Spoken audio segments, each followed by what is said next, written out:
STR. I wanted to ask your opinion on something I've noticed during the current crisis. Many of the world's major religions have shut down holy sites and kept worshippers away. If they really believed, wouldn't they think their gods would protect them? Various Christian groups across Europe have shut down churches and told people to stay away. In Saudi Arabia and Iran and elsewhere, Muslim leaders have shut down holy sites and changed the call to prayer to say to pray at home instead of at mosques. So, since you mentioned how Scientologists in the Sea Org used various methods to try and control norovirus outbreaks, but yet still kept living in the same conditions, and because of your critical thinking approach, I'm wondering if you might have an insight on this. Why do religious people behave this way? Is it cognitive dissonance? Is it compartmentalization? I'm curious to know your thoughts. Okay, well, we are definitely getting a big object lesson right now in fanaticism and extremism on the part of religious believers. And by that, what I mean is that you have a small segment of the religious population, not the vast majority of them, still insisting that they go to church, still insisting that they meet. We see the governors of Texas and Florida caving to pressure from religious groups and saying that religious meetings are essential services, which they are not. But, believers and extremists are going to be extremists. Now, I need to differentiate there. I actually just, believers and extremists, they're not the same thing. I actually shouldn't have put it that way. Extremists are the problem. And those are the ones who are sticking out like a sore thumb now. You see that the vast majority of the world's religious believers actually get that their faith isn't something that's really so real that they're willing to put their life on the line for it.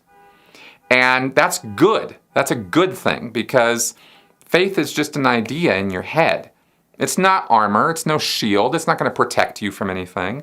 But there are people out there who we now see, and I think this was most epitomized by the woman who was interviewed just, I think, yesterday or the day before on CNN, driving away from a religious service, I think in Georgia or Alabama, and she got stopped, and the CNN reporter was like, well, aren't you afraid of, catching the virus or and she was like, no, I'm covered in the blood of Christ, I'm perfectly fine.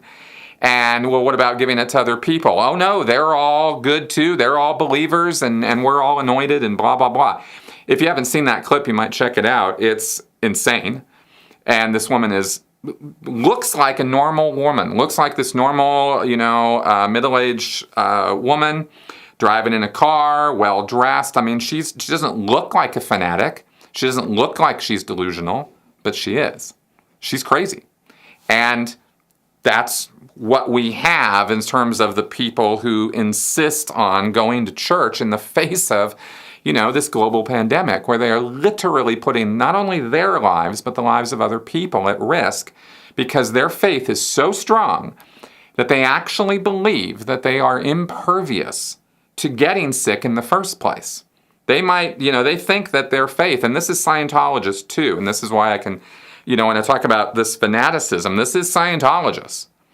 This is whatever Christians, Muslims, whatever, these guys that are still insisting that social distancing is not important, not necessary, and that God will protect them. Or in Scientology, they believe, I'm not PTS, I am therefore impervious to this virus. Remember the creed I read earlier where Hubbard wrote, that the spirit alone may save or heal the body. That's what Scientologists do believe. So they think if you get sick and die, it's a spiritual shortcoming, not a physical problem. That's what they actually believe, and I extend that thinking out to these other fanatics. There's a difference between seeking community, seeking support, needing to feel that support. Wanting to feel that support, wanting that bolster of, common belief, common understanding, community. This is a big, big thing that religion provides for people. But we see that most people get it, that, if I need to take a break for a little while because I'm imperiling other people or myself, yeah, I'm willing to do that. Sure, I'll pray, but let's be real. How many times have people prayed? And Christians know this. Muslims know this. Everybody knows this. It's not like they're all a bunch of idiots. They know that prayers are really just sort of requests, into the wind, or, maybe God's listening, maybe not. But how often do people's prayers get answered? Hardly ever. So, and most people know that, right? And they don't take their religion that seriously. Really, at the end of the day, that's really what it comes down to. And again, that's a good thing. Having some faith, having some ideas about God and the supernatural, or what's going to happen when you die, or wanting to lead a good life because God and Jesus said so, or this kind of thing. I got no argument with any of that. There's nothing wrong with that. It's like you mentioned, when they take it to this extreme level, and these guys are really, like I said, sticking out like a sore thumb now. So we really are seeing the crazy from the not crazy in the religious world with this. And I'm very happy about that because the vast majority of them are not fanatics and are not acting insane. So, so I think that's a good thing, because it kind of proves out everything I'm saying here, is that, people are not taking their religion so seriously that they're gonna gamble their lives on it. So when you see now, or when the crisis is over, when you see these people who take their religious ideas to that level, like, the Jehovah's Witnesses not allowing blood transfusions, or Christian Scientists not allowing any medical treatment of any kind, or Scientologists who eschew doctors and, avoid them like the plague for anything, if they can possibly get away with it. You see people whose heads are stuck in the 1800s, at best, if not the 17, 16, or 1500s. That's where their heads are at. That's where their thinking is at. And that's extremism. That's fanaticism. So we're just seeing it more markedly now, more obviously. It's always been there.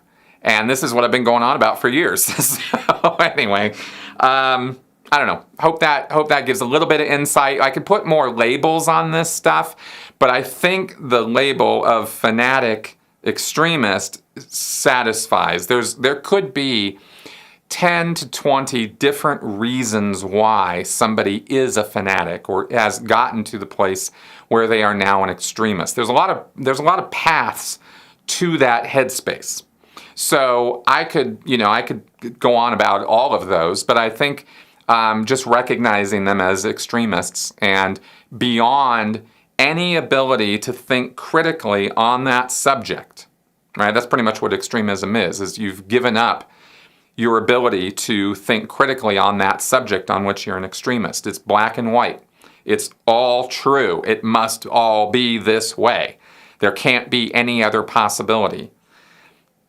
That's the crazy. So when you get to that place, there's not a whole lot else going on for you, and that's pretty sad.